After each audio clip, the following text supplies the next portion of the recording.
Welcome to Horror Makes Us Happy, the podcast where we ask the question, what is it about horror that makes us happy?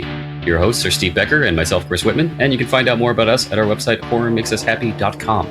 We got a link tree there to links to all our social medias and all the other things, as well as a link to the bio for our guest.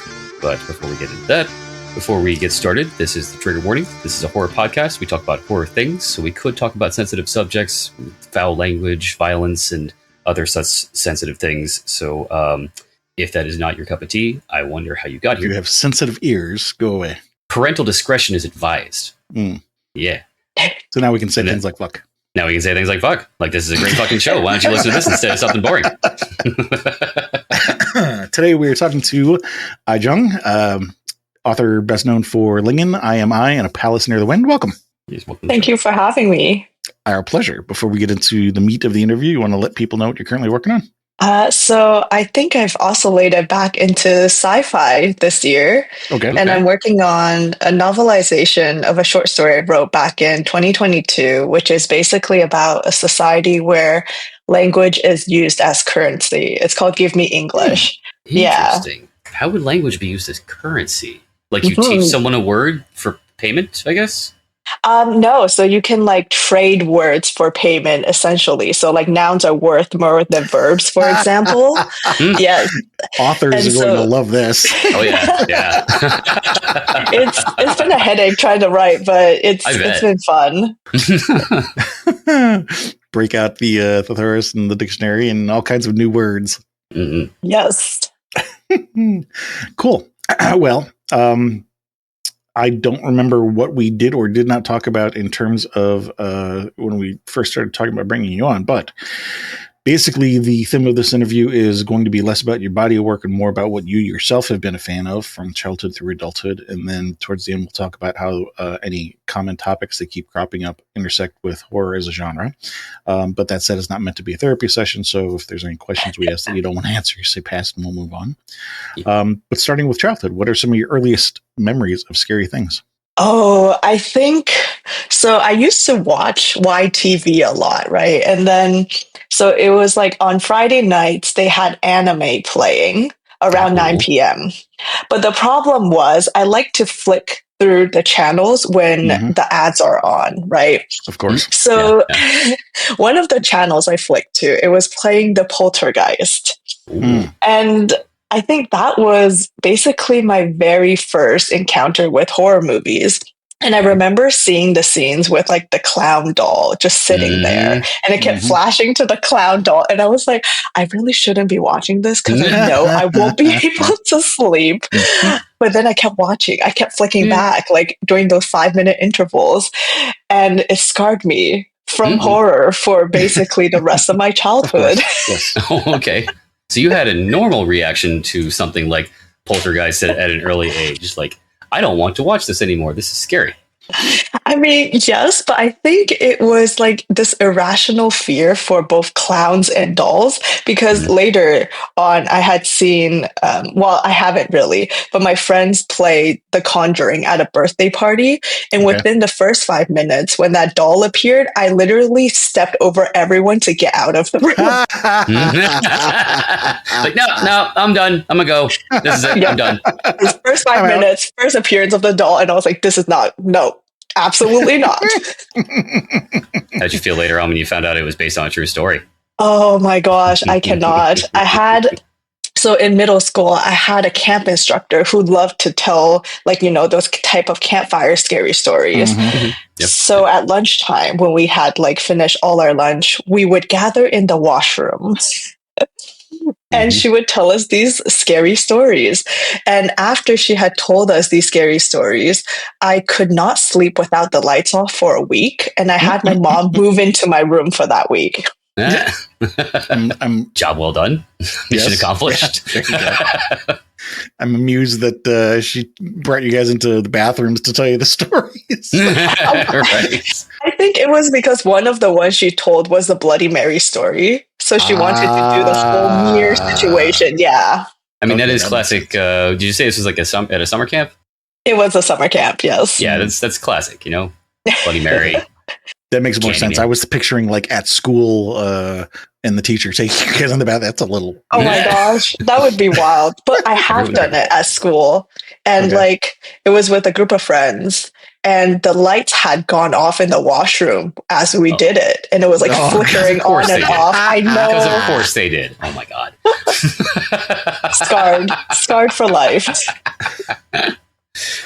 Somebody was standing outside the door. Right. I was just thinking, like, what are the chances that somebody was just fucking with you outside the door? Right. Yeah. Imagine.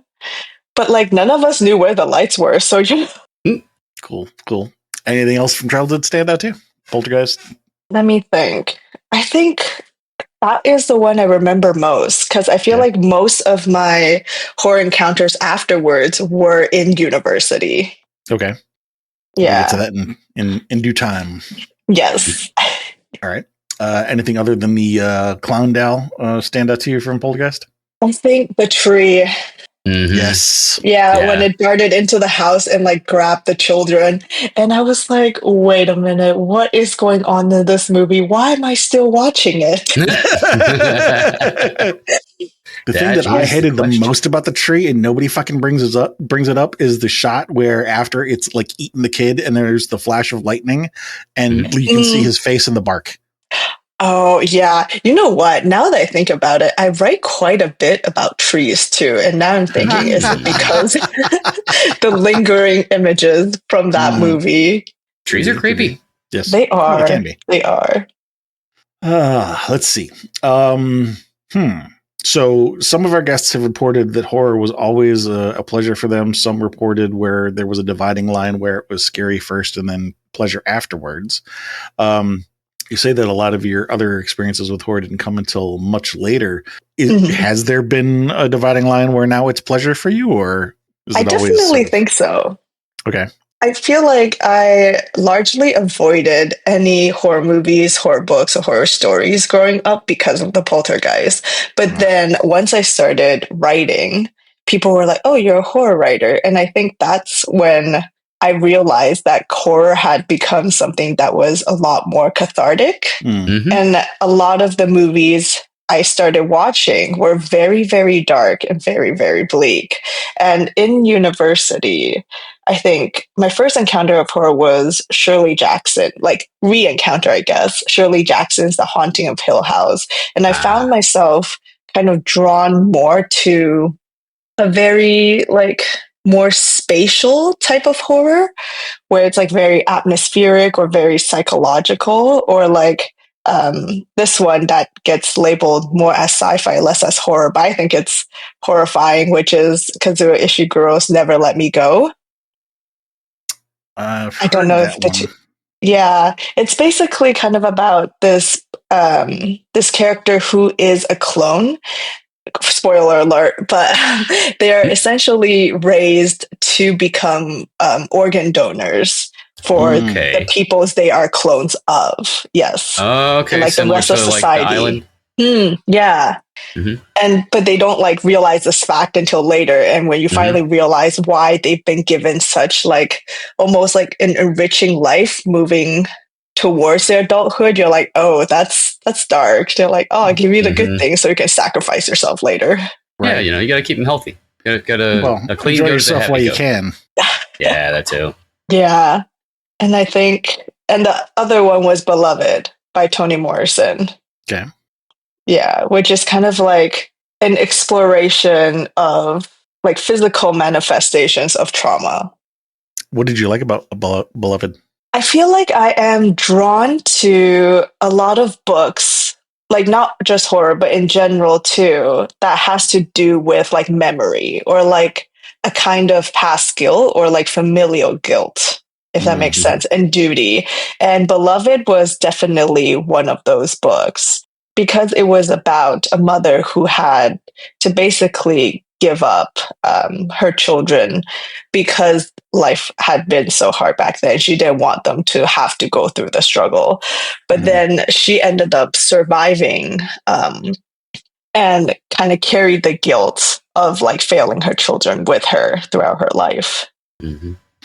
And reading through the summary here too, I see it also has a mention of a poltergeist. Oh, okay. So I'm maybe a noticing a little bit trend. of that too. Yes. All right. But you didn't see either of those, I'm guessing, until you were in university, you said, right? Yeah. So a lot of books I had read, they weren't introduced to me as horror until later. Like after I finished reading them, I'm like, this is definitely horror. Cool. Well, let me hop back to the childhood section because there are a couple other questions that we can ask here. Did you have any recurring nightmares or scary dreams when you were a kid? Oh, many, many. I feel like Okay. I dream much less now than I did before, and I do wonder if it's because I've like purged out all the horrors in horror writing. But Maybe. back to the dreams. No, what were you saying? I just said maybe. Yeah. Um, so there was this one that was very, very strange. I think that was my first encounter with perhaps like cosmic body horror. Um, We love both of yeah, those. it was, yeah. So what happened was, me and my mother were sitting on a couch. And then, so in so for my family, we don't really say I love you. They do the thing. It's like, are you hungry? Right. So Hmm. she's sitting on the couch and she's asking me, are you hungry? And I was like, no, I'm not hungry. And she's like, okay, but do you want to eat noodles? And I was like, no, I don't want to eat noodles. And then slowly, her voice starts warping and she keeps repeating these two things until she turns into an alien. Huh. Yes. And suddenly I am running from her. I don't know where I am. It's like an endless kind of apartment style. You just like run in circles. But suddenly this piece of meat that is in the shape of a human appears in my hands. Huh. And yeah, and there's this weird like voiceover voice that it's like, you have to eat this or you will die. And I'm just thinking in my head, I'm like, what do you mean? So I'm running and I'm eating this weird human shaped piece of meat as my mother is chasing me. And across the hall, I see other children doing the same thing, just like blubbering while they're eating this piece of meat as their parents are chasing them. And Actually, go ahead. yeah, no, go ahead. I was going to say, I might see something there, but it sounded like you still had something else you wanted to say. Oh no. And then I would always wake up before I finish that last bite of meat where like my parents have caught up to me. So I love this dream. That's my put. That's my input. yes.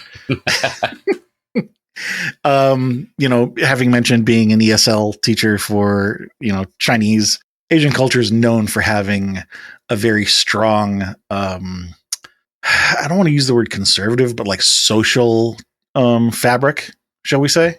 Mm-hmm. Like you mentioned duty earlier, that's family guilt and duty. And this, needing to eat a piece of yourself, potentially destroy a piece of yourself, or at least bury it very deeply, and seeing other children being forced to do the same. I mean, that's pretty stark. I can see a strong tie there. I think, yeah, I feel like for the longest time, I was trying to unpack what this dream meant because I also had a habit I noticed growing up, which was always leaving the last bite of my food uneaten. And Okay. yes, and I was never sure why I did that because it kind of like carried on into adulthood where my husband would cook and then after I eat, there would be a bite left and I'm like, I'm so full. I cannot eat. And he'll be like, why do you always leave like that one bite of food? It's the piece of yourself that you're saving. I think that could be it. And another thing I was thinking though is like whenever we would go to restaurants and eat with friends, there would always be that last piece that no one would take, even though there are definitely people who want to eat it. And it always makes me think about like that social like fabric that you were talking about. Yeah, that like you aren't supposed to take more than others in a way, or like you aren't supposed to take what you desire, even like because there are other people watching, or because you should always offer it to someone else first, if that makes sense. Yeah, that makes sense. Yeah. Was there ever a time in your childhood when you were terrified of something in real life? Oh, let me think. I think too many things. That's a good answer. Yeah. Maybe, I feel maybe like, not. I mean, I feel like, okay, one of the main things I think that I was afraid of in my childhood, but also now growing up, is the fear of heights. Okay. Like even standing on a chair, that is way too high for me. Really? Yes. Ladders even worse. Like I would start cold sweating. If I watch movies, I think there was this one that was out a couple of years back. I can't remember what it's called, but it was about these two best Two friends who were, girls. yeah, Yeah. but they were like Or fall, I climbing think it was. junkies. Yeah, climbing junkies, and they Mhm. climbed on top of these, like I think telephone towers or something, Yes, and they got yeah. stuck. Antenna. Oh yeah, it could be I'm just that. picturing them getting like halfway up and you doing the same thing when you turn off and walk away. Right? Like, no, I'm done with this one now too. Nope. Yeah, no. No, I watched the whole thing, but like the Oh, wow. entire time, my hands were so clammy as though I was the one on the thing. They did a really good job with the heights and the visuals on that. And same, like I've watched a lot of horror movies, and there's not much that phases me anymore. But yeah, heights, not a fan. No. Like, so we have the CN Tower here, which is kind of like your Canadian version of the Empire State Building, I guess. Yeah. And every time when you go on the elevator, the bottom is like see-through, No. and I can never no. go down. Don't There's zero blame ways. Yeah. It's very Final Destination style. Mhm. Oh, yeah. There's a thing like that in an attraction in Japan. It's a Tokyo Tower, I think. Oh, there's a bunch two of big them towers. all over the place. Oh, yeah. And as a Yeah, matter I of think fact, I that's- think the New York, I think the Empire State Building has one too. That's like a thing they do with any kind of tall tourist attraction. Like, you know, it'd be cool, see-through floor. Yeah. Yeah. Scare the daylights out of people. But not being able to stand on a chair, that's interesting. Yeah. I don't know why, but that has been a persistent fear since childhood. Yeah, I mean, I've always had a fear of heights as well, but I can at least deal with, chairs on a ladder. That's that. Well, I don't want to say it's extreme, but it's up there. you get it. I mean, it's interesting on a certain level. Like sometimes over analyzing things, just thinking about things and the physics of things that you just go through day to day, taking for granted and not thinking of. Like we are on a giant ball of rock that is so large that it draws us to it. So when you step up onto a chair, onto a ladder, or things like that, you're actually pushing against that. And if you're like consciously thinking about stuff like that, it freaks you out. I thought you were going to go with the fact that, you can fall from that height and kill yourself, but that too. Also that. But that's relatively rare, and especially for people who are at least of, decent health. And I don't want to make any assumptions. I saw you in that other interview, and you seem to be at least relatively able-bodied. I could understand if somebody had, physical infirmities that put them at greater risk. But it didn't seem like that was the case for you. So it's definitely more of a psychological thing, I guess. So that's interesting. I think so. And now that I'm thinking back, I think it might have to do something with stairs trauma too. So when I was young, I think I was maybe 8 or 7 or so, my sister had fallen down the stairs a grand total of 3 times. And 2 of those times I had witnessed it. So the first time she fell down the stairs. 2 of those times you had pushed her. No, we're not to that question yet. Yeah. That would be wild. But so one of those times she had fallen, and it just so happened that her head was the last thing to land. Ooh. Yes, but she had landed in my dad's slipper, which was very, very big in size. Luckily. Got lucky, yes. Yeah, fit perfectly. It was great. Second time, my grandmother had like superheroed her way somehow and caught her at the bottom. Like she just came out of nowhere. It was absolutely wild. But the third time, I think she had a little time hearing the dump, dump, dump, dump. That is true. But still, she's like, at that point, she was like 70. She just like flew. Adrenaline. Yeah. It's true. Yeah. But I think it was because after that first time, she's just been like on alert, look out for these things. But the third time, she like completely just rammed into the window. She was fine. Everything is fine. But Get a thick head. but I have also fallen down the stairs 3 times, but in my adulthood. Really? Yes. Oh, come on. I know. Maybe it's, I don't know, from watching my sister fall down, the universe was like, now you must go through the right passage and fall down the stairs 3 times. You're just like, well, it's fate. Yeah. So I'm thinking maybe that is also connected because I cannot control That's when very I possible. fall. Yeah. Very possible. Well, flipping that question around, was there ever a time in your childhood when you felt exceptionally calm or safe or at bliss? Oh, let me think. This should come easier. Shouldn't it? You'd think, but it's actually pretty common to not think that one. That is fair. You wouldn't be the only guest that struggled with it a lot. There are some guests who are like, no, I had such a great childhood that nothing special stands out. Or no, my life was all shit. Nothing stands out. So, you know. I feel like, oh, okay. Oh, maybe, I think, you know how some people are very claustrophobic with small enclosed spaces, right? Mm-hmm. But I feel like I find almost like a comfort in small enclosed spaces just because I can like see everything around me and know what's happening around me compared to, you know, when you are in a space that is way too big with way too many things. It can be overstimulating and you don't know what can pop out from those spaces. So like when I was younger, whenever we would go out, one thing I would do is keep track of all the exits. Okay. Smart. And keep track of what can be used as weapons. Okay. Physically strong enough to lift if, you know, let's say someone tries to rob the restaurant or like there's a zombie apocalypse. I'm like, okay, this chair is way too heavy for me, but maybe that pot over there. I like the way you think. Very prepared. But yeah, so then I guess a moment of bliss would be when we would go grocery shopping. And when I was very young, I had a habit of sitting in the grocery carts and just like be piled, like the groceries would just be piled on top of me. And I feel like I felt very safe in that moment for some odd reason. Because you were enclosed. Yes, I think that's what it was. And I would have all my favorite snacks around me. So I was like, well, if there is a zombie apocalypse, they would have to go through the vegetables. Yeah. See, even when you started this, I was going to make the joke about, so you like being in a burrito.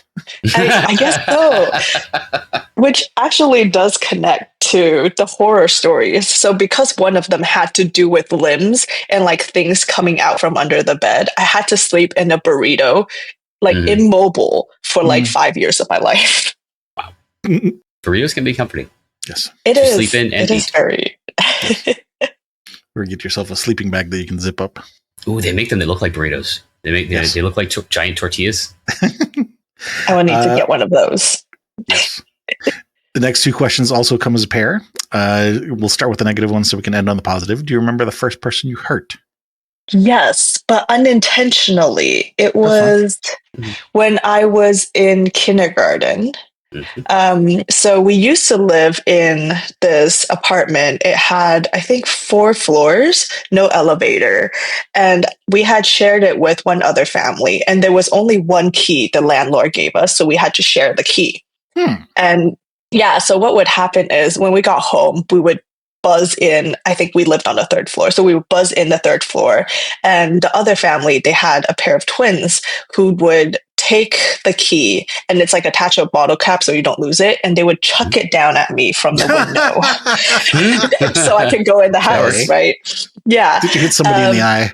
No, I did not. But what happened was me and another friend were coming home. I buzzed in and they were getting ready to throw the key, and I had asked my friend to help me with catching the key, right? But the problem was, in front of the house, there were a lot of different obstacles that could make the catching go wrong. Yes, so like there would be like something. Yeah, there would be like chain links, you know, or like low standing poles, things like that. So we were waiting, and it came in her direction. And she was backing up and she had completely tripped over the chain link and like fell into the pole, essentially. So I think that was the first time. And I was like, I felt so guilty about it. And her parents told her to stop hanging out with me after that. It wasn't even really your fault. Right. But yeah, they're like, no more catching keys. Fine. Fun. Well, from the parents' point of view, this time it was falling into a pole. Next time it could have been falling into, sewer or who knows what. Heavy machinery. Yeah. So the opposite of that question, do you remember the first person you helped? The first person I've ever helped. I think it was... okay. I think this was at least from what I remember, it was shortly after I had moved schools. So I never did see that friend again, unfortunately, regardless of whether or not her parents wanted us to hang out together. So we went to a new school because we moved neighborhoods an hour or so away. And it was a very immigrant heavy neighborhood. So most of the kids that went to the school were from immigrant families, including me. But the problem was there were a lot of children of immigrants who looked down upon other children of immigrants, which was a very strange dynamic because we all came from very similar backgrounds. Right. So we had... so we had a new student that arrived in the school, also a new immigrant. And I had a very good friend at that time who was like, oh, we can't play with her because her English isn't very good. And I was like, I don't, what do you mean? Like, do you hear yourself, friend? So I was like, well, if you won't play with her, I will play with her. So that is how that friendship ended. But cool. She did come back and end up playing with us the next few days. But I think that was, the first person I had helped. Also, kind of ties in with you being an ESL teacher now. Right? Like they were your early inspirations right there. Yeah. It was very nice of you, though. Yeah. I mean, I had been that girl, so I was like, I don't. And to my friend, I was like, you have been that girl, so I'm very confused. Yeah. Also, it's just counterintuitive. Like, we can't hang out with her because she doesn't speak very much English. Well, she's not going to speak much English if she doesn't hang out and interact with people, is she? Exactly. Yeah. No one said it made logical sense.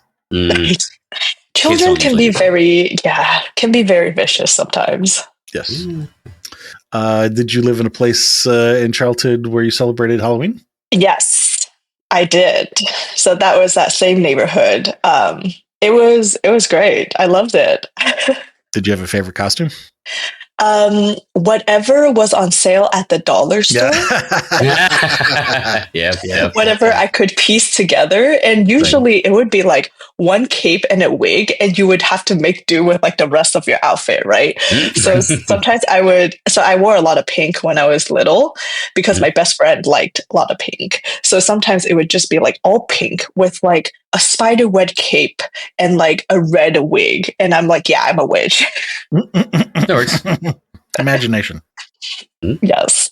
How about a least favorite costume? Oh, let me think. Least favorite costume. I think it wasn't one that I wore, but it was, I think, one of the neighborhoods. They like to do this thing where they dress up as a clown. See, the poltergeist is coming back. And they would get their family to like cover them in leaves. And yes, and whenever the kids approach the house, they would pop up from the leaves and chase the kids for a few steps and then go back into the leaves. I'm sure they enjoyed it quite a bit. Yeah. Yep. But I was like, I'm never going to that house again. I am crossing the street. I am bearing a grudge. Did we have a guest that had a similar situation with a house like that? There was a person that was dressed up as a character standing perfectly still. David Howard Thornton was someone who scared people like that. Yes. Yep. Apparently there was some kids running around throwing water balloons at people, and so he did that to get back at them. Oh my gosh. That would be terrible, I think, in my neighborhood, because every single Halloween it would be raining. So everyone would already be like sad because of the rain. If you would be soaked even after that. And it's October, so it's cold. Right? Yeah. Yes. Did you have anybody in your family who were fans of horror? So I was actually talking to people about this recently, and like I feel like most of the people in my family are quite superstitious when it comes to things that are related to horror. So when you talk about horror, they mostly think about like supernatural things, like ghosts, spirits, things like that. So and they don't like when you mention about ghosts because they think if you mention it, they will actually come to you. Yeah. So not fans of horror, no. Okay. That is not I guess uncommon. I'm the first. Yes. Normally we would go into the teen years here. It sounded like you kind of drifted away from horror movie in the teens, but we'll talk about it a little bit anyway. But I just wanted to say that if that is the case and some of these questions don't apply, that's fine. You wouldn't be the only guest that has been true for. But do you have any memories of any kind of scary stuff, stories or books or movies from your teen years? So in my teen years, I had a lot of dreams about falling. So that's connected to heights too, I guess. But also like being paralyzed in my dreams and turning into statues, like Medusa style. Huh. Okay. Yeah. I don't know why though, but I had also read a lot of books that were not horror, but they would be like dark fantasies about vampires. Okay. And I always wonder what drew me to vampires because there was Twilight, but then I'd be like, Twilight is a little too romantic. I like the darker, like stuff. more, like more. I don't know, the ones that are like very much drawing on the psychological side of vampirism, I guess, kind of like the uncontrollable desires or like the uncontrollable instincts. Okay. Yeah. Any particular stories stand out to you? I can't recall now because all I'm recalling are like the House of Night series that I had read. I haven't heard that one. It's by PC Cast. Okay. Yeah. It's like a whole series: Marked, Betrayed, Chosen, Untamed. Wow. Okay. I think I read a lot more series when I was younger than I do now. Now I read like first books and I'm like, we are ending it here. Well, now there's so much more to do with your life. Adulting. And so much, time is a commodity. So yes, you look at a series, and if it's like a 12-book series and you're 2 books in and you're not feeling it, like, no. I got bills to pay. Not wrong. But I also like to try to read a variety of authors too. So I feel like horror is great for that too, because most books are standalones. Yeah. So was there ever a time in real life that you were terrified as a teen? I feel like my teen years were probably my least, but also most turbulent in the same way. I think I was like way too terrified of school to be terrified of anything else. Okay, that's both simultaneously a surprising but also very common answer. Like at first I thought you were just going to say, no, my teen years were fine, no stress at all. But no, it's not any major things, just the usual teen stuff, which, we get that a lot. Like teen years are tumultuous. Yes. Yes. And there's also go ahead. No, go ahead. I was just going to make the stupid, Asian parent joke about, study school, do all the school stuff. I mean, it's not wrong. Not wrong. At least in my case, it wasn't wrong. But I think what was terrifying most was because in elementary school, I had a very close friend who was essentially the smartest of the school. And what would happen is everyone would copy work off of her. Okay. Yep. Like entire classrooms of children who would just gather around her and then take turns copying from her sheet, and then people would copy from those who copied from her sheet, that type of thing. And the teacher never noticed. I think they did, and they were just like, you know what, they're gonna do it one way or the other. It's either going to be in front of me or behind me. So that's totally me as a teacher. Like, you know what, you're gonna do it anyway. Fuck it, sure. It's like at least make it look kind of inconspicuous, which people did try until we had this one French teacher. She would fall asleep during class. Oh, God. And when we would have tests, she would take naps. And so as soon as her eyes close, everyone gathers around that one friend. They were like, we are all failing French and we cannot afford to fail French anymore. So please. Did she actually seem like she was really asleep, or was she just closing her eyes? No, she was definitely asleep. She was passed out. She was out. Just check. But no, go ahead. No, I was coughing. Oh, were yours? I was just going to real quick. This is probably only something that Steve would appreciate, but we did the same thing at my job once. It was a Barracuda certification, and nobody wanted to do it. One guy passed it, so we're all just like, let's just look at his answers. Okay. Hey, now we're all Barracuda certified, and I believe it's a lifelong cert. Yeah. Oh, wow. Yeah, I took it in certified. I took it in 2014. Nothing has changed with firewalls since 2014. I guarantee right. Yeah. Also, it sounds like that was an unproctored test, so yeah, it doesn't mean shit. Yeah, I've had those at work too, where it's like, yeah, you get this thing you can hang up on the wall. It doesn't mean shit, but you know, it's a congratulations, you completed this course. You can put it in a frame. Yes. All right. Flipping that last question around, was there a time in your teens when you felt exceptionally calm or safe or bliss? Again, burrito. Outside of the burrito, not particularly. Okay. I feel like throughout my entire teens, I was just having like existential crises. Not uncommon. Yeah, because I'd be like, grades, what am I going to do in the future? And then at one point, I think in the 11th grade, halfway through the first semester, I was like, yes, I want to be a neurosurgeon. And I traded out all my humanity courses that were guaranteed like higher marks, right? Because that's what I was aiming for. And I picked the things that I was worse at. And I was already 2 months behind in because I had switched halfway through the semester. And so it was just existential crises after existential crises, self-imposed for no good reason other than the fact that I was a turbulent teen. Yes. So how do parents feel about you being an author? I think they were starting to have an existential crisis when I first came into the field.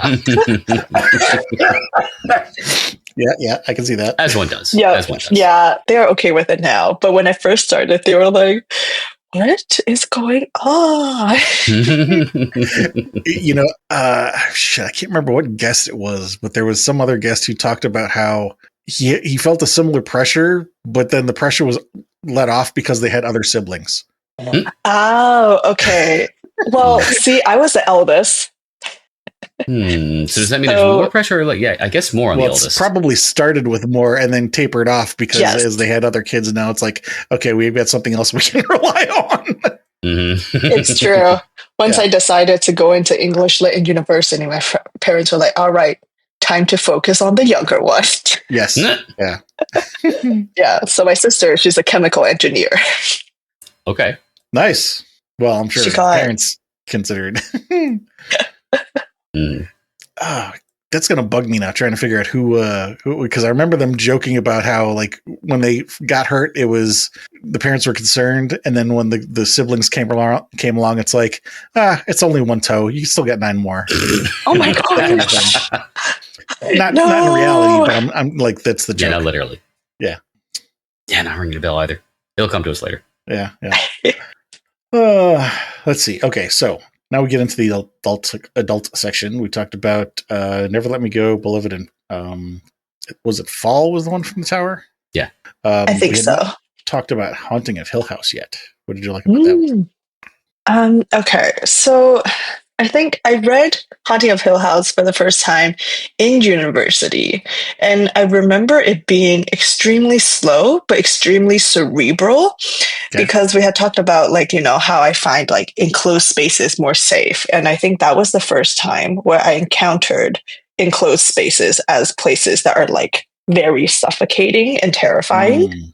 And it was a very interesting contrast, because another one we had read in school was The Yellow Wallpaper.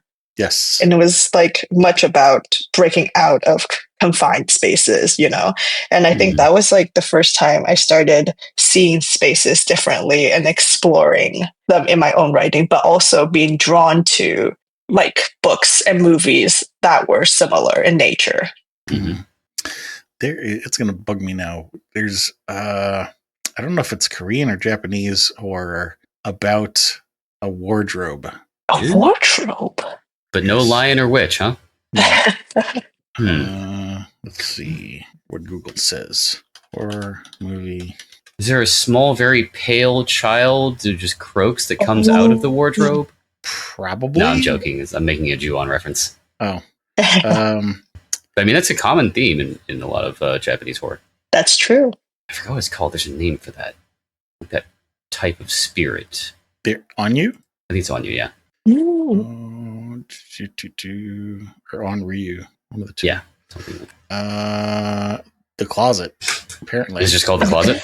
Yeah, Okay. South Korean. I'm wondering if this is a remake. Give me a second to look at it. Follows a father's search for his missing daughter after she vanishes in their new home, and a mysterious man who claims to know the secret behind her disappearance. I don't remember the thing about the man who knows the secret.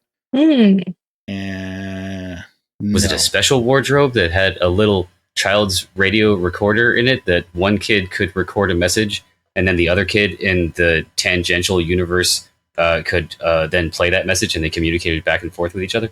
That sounds vaguely familiar, but no, I found it. It's called The Tale of Two Sisters. Oh, yeah. I think I've heard of this one. I have heard of it as well. Still not seen it. It's on the list.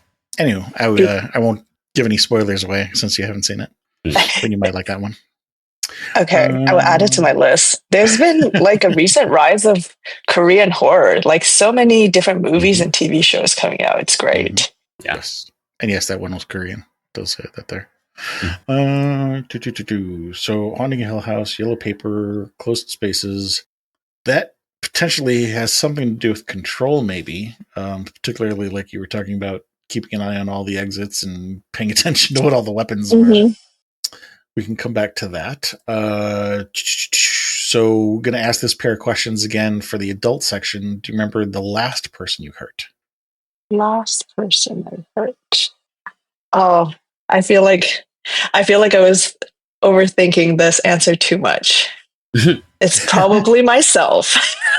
You know what? I don't think we've gotten that as an answer yet. That is a new that's one. Fascinating. Yeah. So I had gone through a period where I tried not to let things bother me. Like it was after my childhood, kind of middle grade age, where I had all those like existential crises in high school and things like that. And then at one point in life, I had learned to kind of let it all go, like the failures of trying to achieve whatever success means, things like that, through university when I had moved out.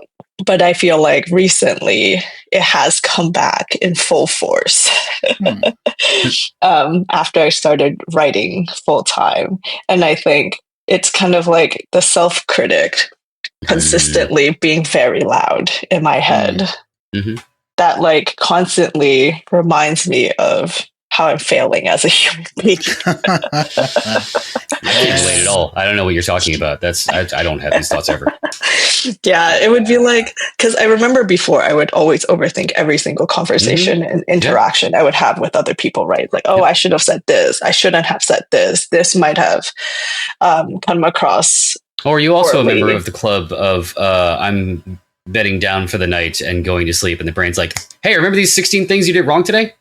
Yes, exactly. And I would like rewrite and continue to rewrite sentences that I've said to people or things I've done during the day. It had disappeared for a while, but now it's come back. And I'll probably think about this conversation again an hour later. I will too. Don't worry about it. I think, observation, I think it may have to do with being creative, because when you write and when you create, it puts you in an emotional state. And maybe if you're not actively creating, it's easier to quell those things because you're in the day-to-day robotic mode. You don't really think with passion or emotions. And when you're creating things, when you're creating a story, it opens that door back up. And I don't know, maybe the darker sides of the mind take over that. And they're like, hey, why you got those emotions out? They make you feel like shit.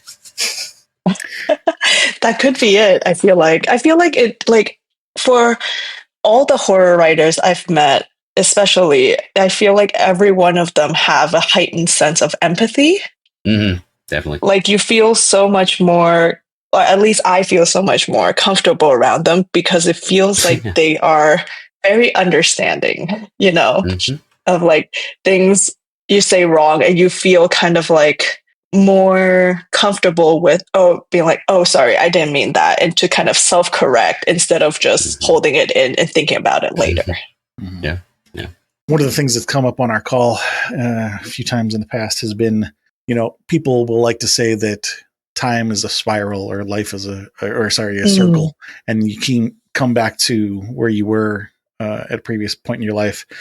And I like instead having a mental image of time being a spiral instead of a circle, because the places that you come back to, they might be very close to a place that you were before, but it's not exactly the same place.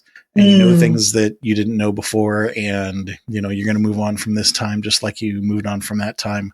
But the thing is that, like Chris was talking about the emotions, I like to say that we're not just pattern finding machines, we're also emotion processing machines. And there are certain psychological tools, for lack of a better way to say it, that we learn to use to help us process our emotions. Some of them are healthier than others, but using the tools, the analogy I like to use is, if I need to go hang up a picture on a wall, I'll go get my hammer and nail. And it would not be uncommon for me to think about the last time that I hung a picture on a wall. Right. And so if I'm dealing with processing a particular emotion, it shouldn't be a surprise if I think about the last time I felt that emotion or a previous time that I felt that emotion. And I think when you think about it in that way, it puts it into a lot better perspective than saying, oh, life was a circle and I'm back in this spot where I'm feeling this feeling again. Like, that's not necessarily something to be ashamed of or to feel like it should never happen. Like, it's a very logical thing. You should expect it to happen. You know what I mean? Yeah. Anywho. Flipping that last question around. Do you remember the last person you helped? Oh, last person I helped. This is the tough one. I feel like, because I'm always thinking in terms of like, have I really helped the person, or like, if the thing I'm doing is more like a given rather than a, I don't really know how to phrase this, but do you understand what I mean? Yeah. It's am I doing it because I'm doing it to help you, or am I doing it because it's expected of me? Right. Yes, or it's like these two things feel very interchangeable to me, or like they feel like the same thing. So it's like, okay, well, if I helped unload the dishwasher, is that helping, or is that, you know what I mean? Yeah. Yeah. It can be a way of helping someone. That can. Or like, are we thinking about like large life-changing things, you know? I mean, the other way you could look at it too is that it could be both. I mean, it might be expected of you, but that doesn't mean you had to do it, quote unquote, because it was expected of you, but you didn't really have to. It was still a choice. True. That is true. Then I guess like there are a lot of little things, like unloading the dishwasher this morning. That counts. That counts. Little things add up. Yeah. Let's see. Has there been something that has terrified you in real life as an adult? So I think this has changed. I think it used to be failure. Okay. Like, congratulations on that changing, because that's a big one. Now I think it is. I mean, I feel like adulthood has been just like a bunch of acceptance of things being how they are. As part of the serenity prayer, accept the things that you can't change. Yeah. Yeah, or like, things that are difficult to change, and you kind of just like end up taking them as bonuses if they do change. Yes. So I think it used to be it used to be failure. Now it is expectation. I think that others have in me, I suppose. I think because I saw a lot of quick success early in my career, and I'm still quite early in my career, that it feels like there is so much that can go wrong now. Whereas before you're like, oh, there can only be so many things that can go wrong because there was very little happening. Right. So yeah, I think expectation is now my greatest fear. That makes sense. I'm up there with you. Yeah. That is one of my bigger fears as well. Because it's hard to manage other people's expectations of you. For two reasons. Number one, because you may not even know what their expectations are of you until, after you haven't met them. And then even if you do know what they are, you can try to tell somebody else that you think that's an unrealistic expectation, but that doesn't mean that they're actually going to agree with you. They might be like, no, I think that's reasonable. I think you should do this. And then you're like, well, F you, because what you gonna do? Yeah. Flipping that last question around, has there been a time in your adult life when you have felt calm or safe or at bliss?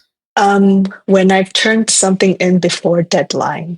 That's a great feeling, isn't it? Yes. Yes. Like, wait. You mean I have free time? Shit, I can get more things done now. I mean, it's like we were saying earlier about how there's no weekend. Yeah. Yeah, it's true. Like, I'll finish something immediately, be like, all right, time to unload the dishwasher. Well, it's counter to that self-critic being loud. If you turn something in ahead of time, you're like, haha, I did the thing.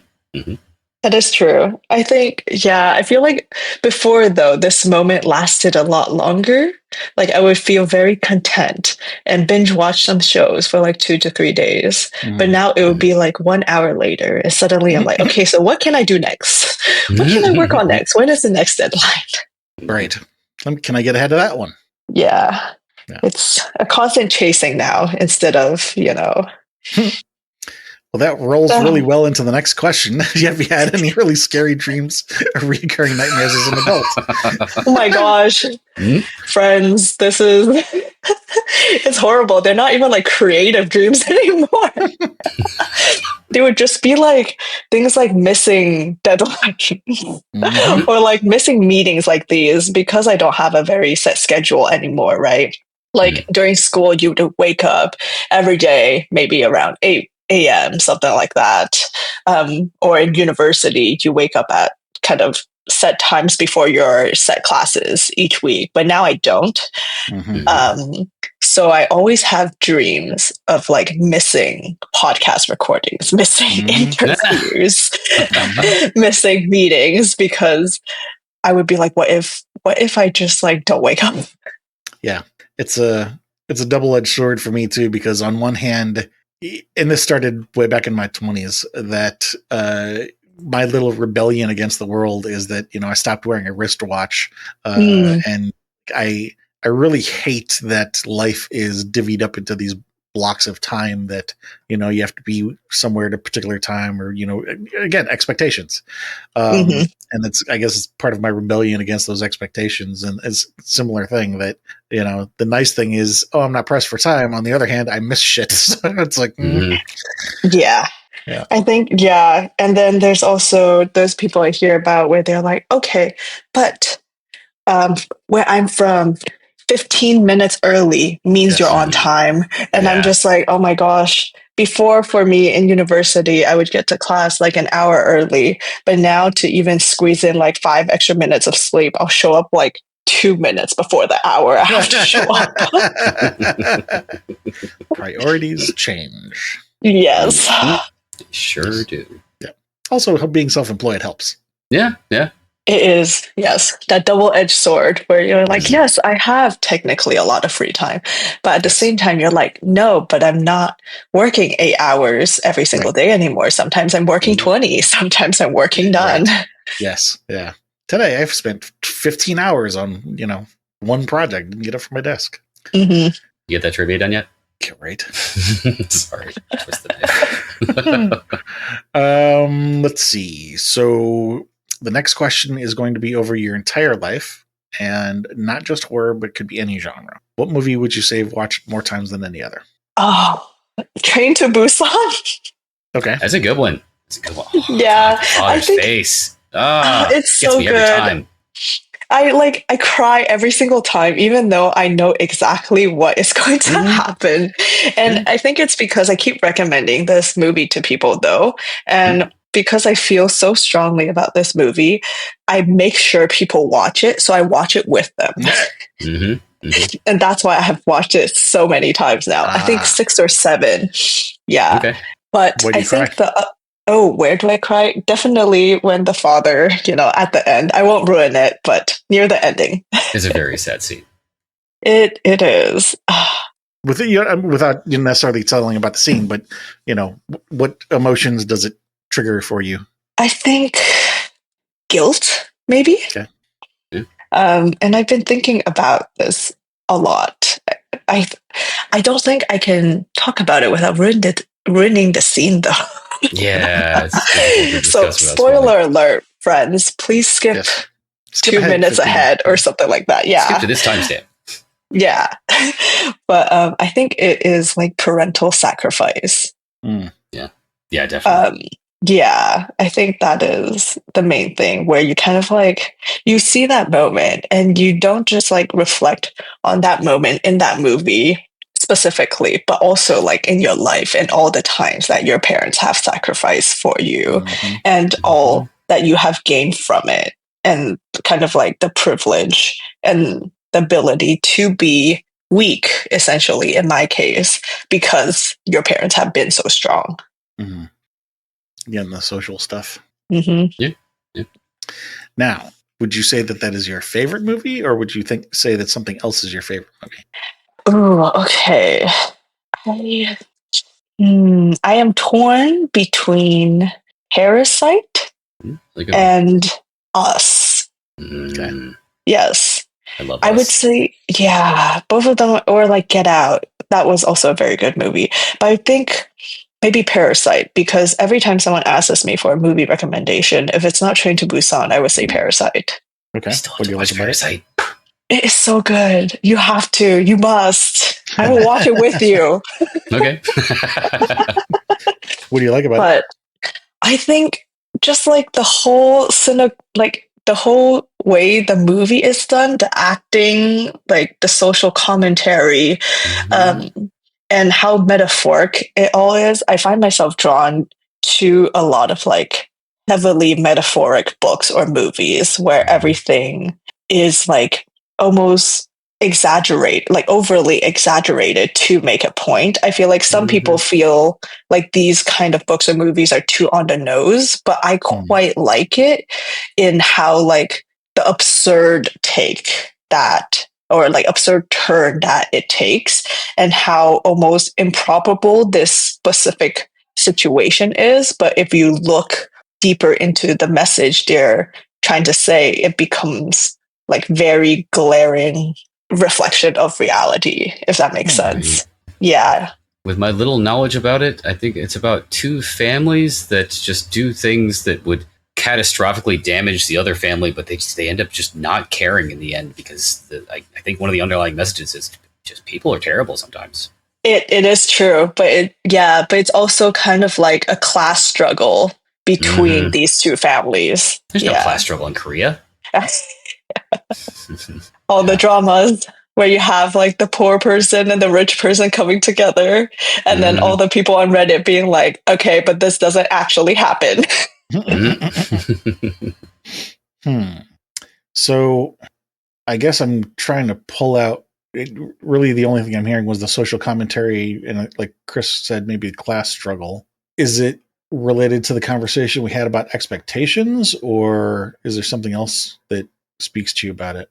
Let me think about how to phrase this, because my family has come from a very interesting blend of class, I would say, where my father has been on the side of poverty in rural side China growing up, and his parents were farmers, whereas my mother was from the city, and both her parents were scientists who worked for the government. Um, and they both had become teachers, which is very removed from what both their parents do, which is very interesting, at the same school. And that's how they met. But after coming to Canada, they had slipped back into like the lowest economic class just because they have to start from the beginning, right? And their teaching degrees don't transfer over, unless they go back to school. But at that point, let me think. I think my father was 29 or so. And by the time my mother also came to Canada, similar age.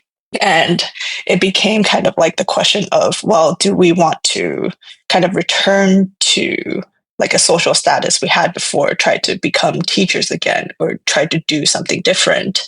And to like be able to rise in class in a new land and foreign landscape in a completely different society to try to navigate, and how are they going to do that, and how far they can climb before just saying like, this is what we are happy with, this is as far as we can go, and hopefully our children can go farther, right?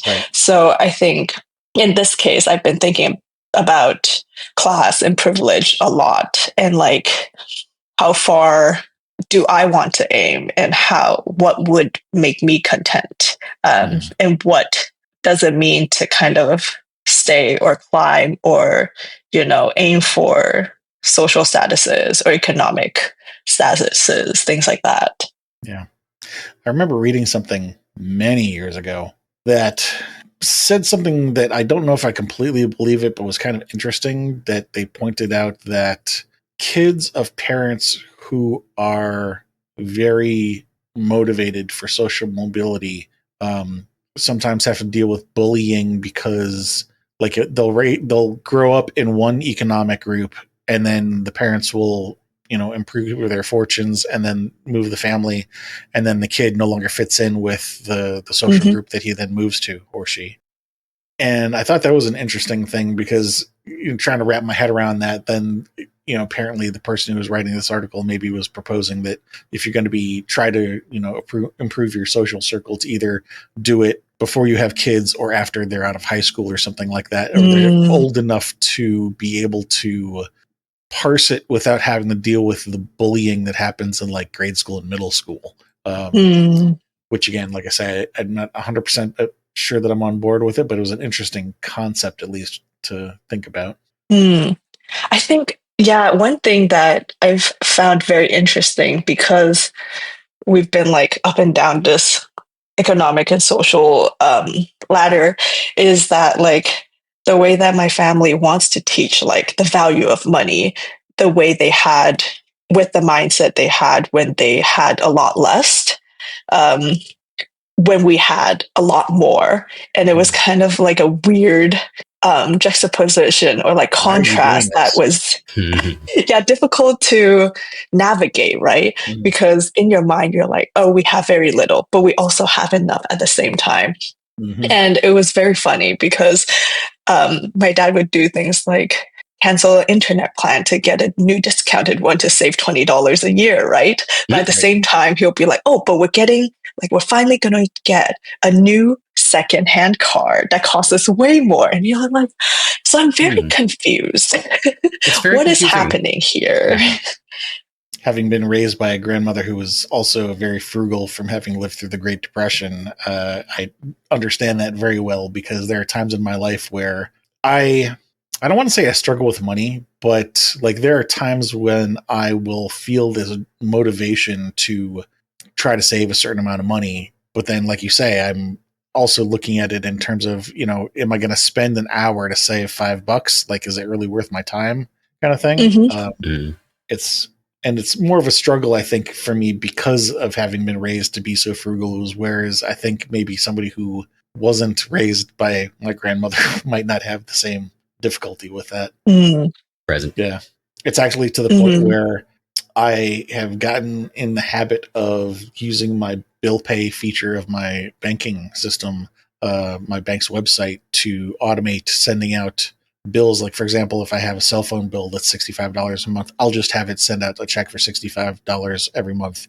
and not even open the bill except for maybe, once every quarter, just to make sure that there's not some weird charge on there, because that's less stressful for me than actually opening every single bill and paying them all, and same thing with like power and mortgage, and I'm trying to think what else is on there. But like my power bill, even if I'm over or under by $5, I know I'll make it up the next month by, and or if I don't, like if it's off by $10, then I'll just go, have the bill thing send out a check for $10, and it's weird that is somehow less stressful to me than having to pile up my bills and open a stack of 10 bills and then pay them all. It's easier to just let the bill pay handle it and then work out whatever little differences there might be. Now there are some exceptions to that, like my credit card bill. I have to do that every month because it's always different. But I can deal with that. It's less stressful for me to deal with one or two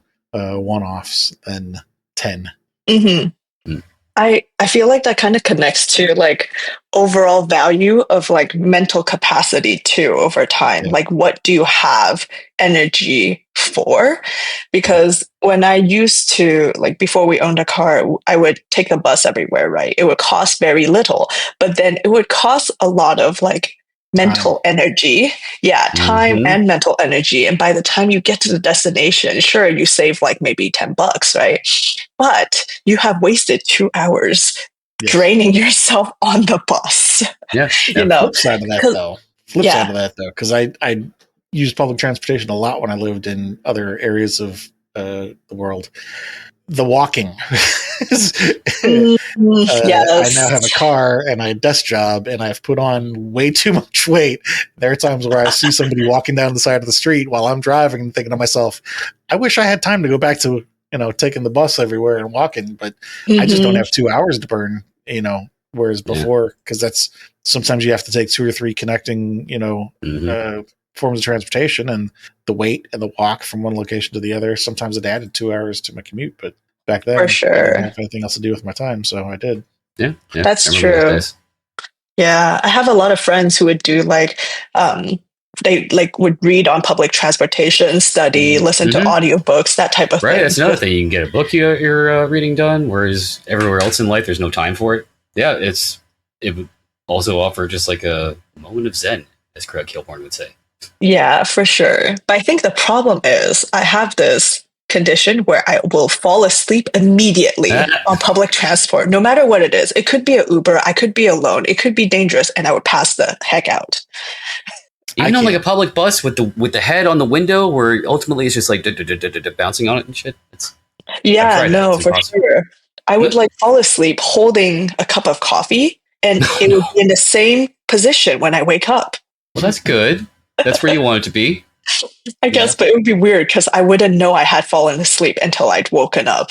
That part's weird, yeah. No, I can't do that. Yeah, I actually, funny enough, posted a meme in our Discord server not too long ago about how in the movie it's this, perfect head on the window with the lights outside the window and just gazing off into the distance. But in reality, and then the bottom half of it, it's a GIF, an animated GIF showing that it's like bouncing all over the place.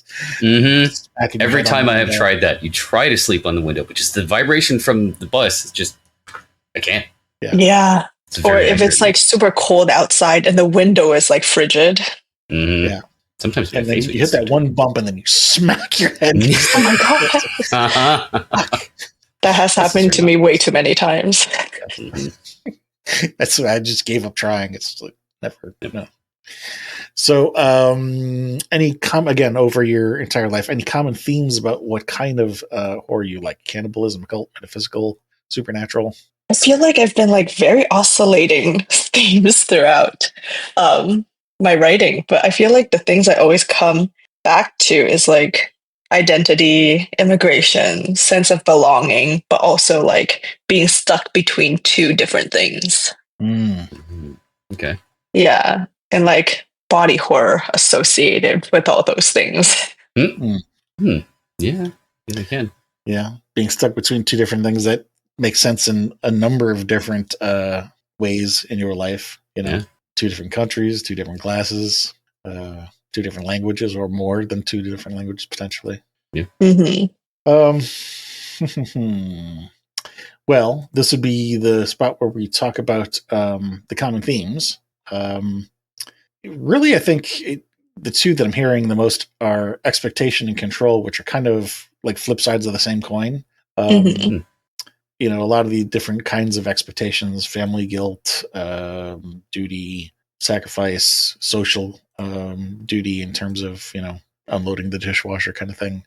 And then, the control about trying to think some of the things that you mentioned, aside from the body horror and, falling downstairs and stuff like that. Also, the enclosed spaces and stuff like that. It's kind of interesting because the things that you've talked about fearing or wanting control in relation to don't necessarily map directly to the same things that you have expressed concerns of regarding relation or expectations. I mean, whereas I might have thought that they might have been more directly related, but it's kind of interesting that it's like, okay, over here I've got these expectations that I can't control, and then there over here are these things that I maybe can't control, but I have fears of doing so, where it's like the social expectations, like you're not even necessarily trying to control that, if that makes sense. Mm-hmm. Which is interesting. I don't know if there's any insight you have that you want to share on that. I definitely think there is an element to control for social interactions too, in that I feel like when you are interacting with other people, they have certain things that they begin to latch onto as you are speaking, right? Maybe certain things you've said, certain words, and they will react certain ways to specific things you say. And I find myself phrasing things specific ways to almost shape the expectation of the person I'm speaking to. In that, if I feel like they have too high of an expectation, I will start almost like talking in a more degraded way about the things I am doing. Or, things I have done, so they don't grow this like expectation that I will not be able to meet, if that makes sense. That's smart. I feel like it comes unconsciously, but thinking back to it now, I'm like, interesting. I'm great, but not that great. No, or you're like, please don't think I am great, because I am not. Yeah, I can definitely relate to that. Let's see. So the follow-up question to that would be, why horror? Because couldn't you explore these topics in other genres, or do you? Oh, I feel like it comes back to like the existential questions that I always have, and I constantly try to unpack it in horror, because whenever I try to answer these questions, they just start like spiraling, and I start taking a look at them in different lenses. And I feel like horror has that very heightened emotional core that allows for a very in-depth exploration of these existential questions. So, for example, one of them that I've been exploring recently is kind of like an inheritance of dark histories or like traumas or things like that, and how people don't end up unpacking it until the person who has influenced them has already passed, or things like that. Yeah, I can relate to that too. I know myself and other people who are close to me that either did not or could not do so until after, the other person is no longer in their lives. And there are questions then of, how do I deal with this? Can I deal with this? What do I do with this? And there are tools that do help us deal with that, but it's actually a very complex topic. And I don't think you and I have talked about this, and I know we didn't bring it up on the call so far, but sort of my background and the half that I bring to this call is I've had multiple years of counseling. I've had 20 plus years in a 12-step program, and wrote a book about 80 plus of the tools that I've learned through recovery and counseling and stuff like that help process a lot of these things, and specifically on the terms of unpacking things or not unpacking things until someone has maybe passed away or is no longer in our life. That is definitely one of the heavier topics and requires multiple different tools to address. And so, like, I can't really speak directly to that except to say that, there are tools available to help us deal with that. It takes time, takes effort. It's not always fun or easy, but it can be done. It just takes time. So I can also, like I said, definitely appreciate you trying to come to terms with that. If not for yourself, then maybe through some of your characters. Mm-hmm. I think so. I think it's like a secondary form of therapy. Mm-hmm. You wouldn't be the first person that has used their creative works to do that. Not even close to the first. Yep. It's very cathartic. It's an isolated sandbox of things, and some of them terrifying, some of them extreme, that can be cathartic at times. Mm-hmm. It's definitely it's not the only reason that art exists, but it's definitely a huge thing that art helps with, that there are few other things in life that can help as much as art does. Well, really the last question is, do you think that there's anything that is relevant that you didn't get a chance to say, or do you think the summary that we gave, left something out that you want to address? No, I think this is great, because I feel like there are always more things that I need to explore. And a lot of the horror I have been writing have been exploring it, but usually I will not realize about them until after I've done the book. So I suppose we'll have to wait for the next one. Possible. Yep. We have talked to at least one of our former guests who has written a book and gotten back to us and be like, "Hey, come check this out. This is all the stuff we talked about." So, wouldn't be surprised. For sure. Thank you very much for your time. We are going to get together with you offline to put together a bio page for you on our website. We'll link to whatever it is that you would like us to link to. Before we hit the closing here, do you want to let everybody know again what you're currently working on?